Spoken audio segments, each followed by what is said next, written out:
warahmatullahi wabarakatuh.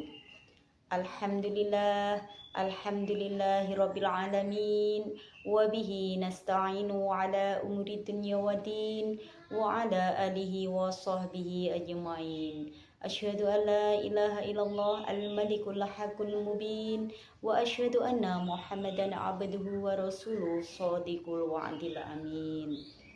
Pemirsa ikroma yang dirahmati oleh Allah, mula pertama marilah kita panjatkan rasa syukur kepada Sang Ilahi Robi yang telah memberikan beberapa kenikmatan iman, Islam, kenikmatan kesehatan, sehingga kita bisa dipertemukan di bulan yang penuh rahmat, di bulan suci yang penuh ampunan, yakni bulan suci Ramadan 1447 Hijriah. Dalam rangka kajian rutinitas yang kita laksanakan di setiap bulan Ramadan, mudah-mudahan kegiatan ini senantiasa mendapatkan ridho dari Allah Subhanahu wa taala dan membawa kemanfaatan, kemaslahatan fitini wa dunya hatal akhirah. Amin Allahumma amin. Salawat teriring salam semoga tetap tercurahkan kepada sang pemimpin umat yang lahirnya membawa rahmat, akhlaknya sungguh memikat. Beliaulah Habibullah Muhammad sallallahu alaihi wasallam yang sanggup memberi syafaat kepada seluruh umat min yaumi hadza ila yaumil kiamat. Amin Allahumma amin. Pemirsa ikroma yang dirahmati oleh Allah, pada pertemuan kita kali ini, izinkanlah saya mengkaji yang bertemakan bahayanya mengumbar aurat. Kalau kita bicara tentang aurat, tentu kita harus tahu batas-batas aurat antara laki-laki dan perempuan.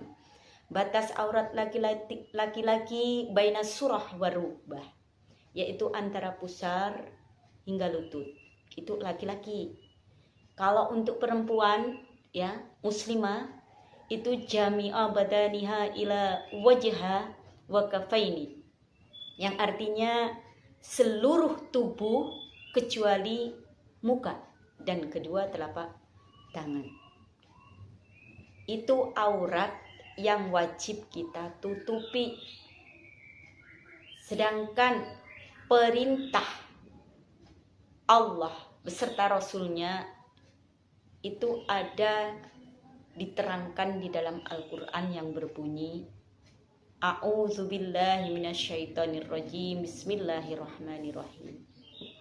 Ya ayyuhan nabiyyu kulli azwajika wa banatika wa nisa'il mu'minina yudnina 'alaihinna min jalabibihin dzalika adna ayyurafna fala yu'zain wa kana Allahu ghafurur rahima, yang artinya wahai nabi-nabi, katakanlah kepada istri-istrimu, anak-anak perempuanmu dan istri-istri orang mukmin, hendaknya mereka menutupkan jilbabnya ke seluruh tubuh agar mereka lebih mudah dikenali sehingga mereka tidak akan diganggu, karena sesungguhnya Allah Maha Pengampun lagi Maha Penyayang.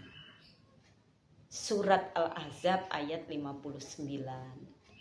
Dalam hadis Nabi juga diterangkan Bismillahirrahmanirrahim, inna nuhina ang turo auratuna, yang artinya sesungguhnya kita dilarang menampak-nampakkan aurat kita. Hadis riwayat Imam Ahmad. Jadi menutup aurat hukumnya wajib. Selain perintah Allah, itu ada tujuannya. Menutup aurat itu bertujuan untuk menjaga diri kita, kehormatan kita dari segala macam hal bahaya yang bisa mengancam keselamatan kita. Jadi itu tujuan utama menutup aurat. Di dalam hadis Nabi yang diriwayatkan oleh Imam Muslim, itu ada dua golongan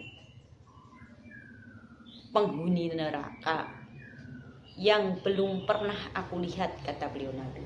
Siapa?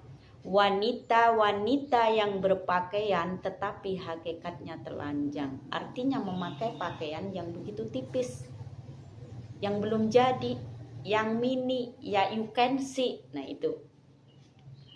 Dan melenggok-lenggokkan kepala mereka seperti punuk unta yang miring.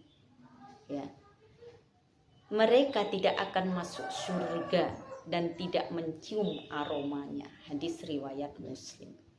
Betapa bahayanya seseorang muslimah yang membuka auratnya, apalagi tujuannya ingin menarik perhatian orang lain. Tidak akan masuk surga, jangankan masuk surga, aroma surga aja nggak mencium, Bu.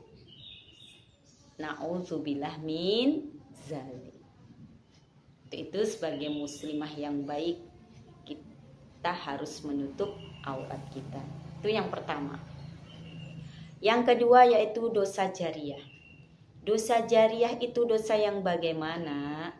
Dosa yang terus mengalir, apalagi zaman sekarang. Ini maksudnya zaman sekarang kan musim medsos tuh, ya, dikit-dikit selfie diunggah lah di Facebook, di TikTok dan lain-lain.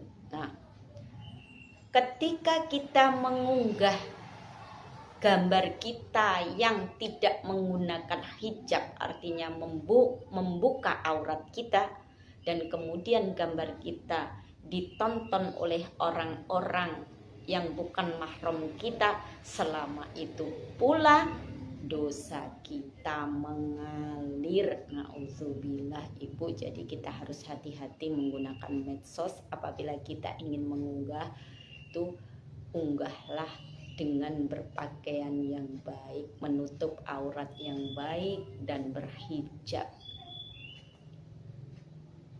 Bahaya yang terakhir yaitu dosa bagi orang tua dan suami apabila sudah menikah. Seorang anak perempuan yang dibiarkan dengan sengaja menampak-nampakkan auratnya, orang tua ikut menanggung dosanya. Jadi kita ingatkan anak-anak kita didik anak-anak kita supaya tahu hukum bahwa menutup aurat adalah wajib. Bagi seorang istri yang disengaja dibiarkan oleh suaminya membuka aurat, yang menampakkan auratnya terhadap orang lain, suaminya diam saja malah seneng, nah ini termasuk suaminya juga mendapatkan dosa. Dan yang terakhir, bahaya yang terakhir adalah seseorang yang terbuka aurat, sholatnya tidak sah. Karena menutup aurat merupakan syarat sah sholat. Nah, pemirsa Ikroma yang dirahmati oleh Allah, marilah kita menutup aurat, menjaga diri kita dengan menutup aurat sebagai bentuk ikhtiar untuk menjaga kehormatan dan semata-mata hanya mencari ridha Allah Subhanahu wa ta'ala. Karena sebaik-baiknya perhiasan di dunia itu adalah wanita yang solehah, mar'atus solehah, dan istri yang solehah. Sesuai dengan syair lagunya Bung Haji Roma Irama, yaitu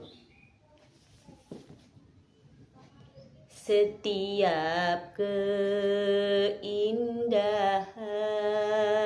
yang tampak oleh mata, itulah perhiasan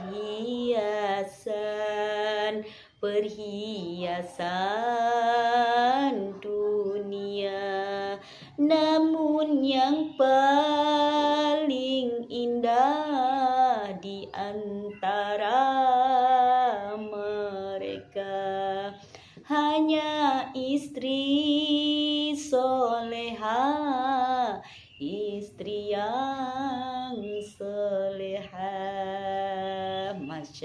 Allah. Mudah-mudahan kita tergolong dari orang-orang atau dari istri-istri yang mar'atus salihah. Amin, Allahumma amin. Cukup sekian yang dapat saya sampaikan.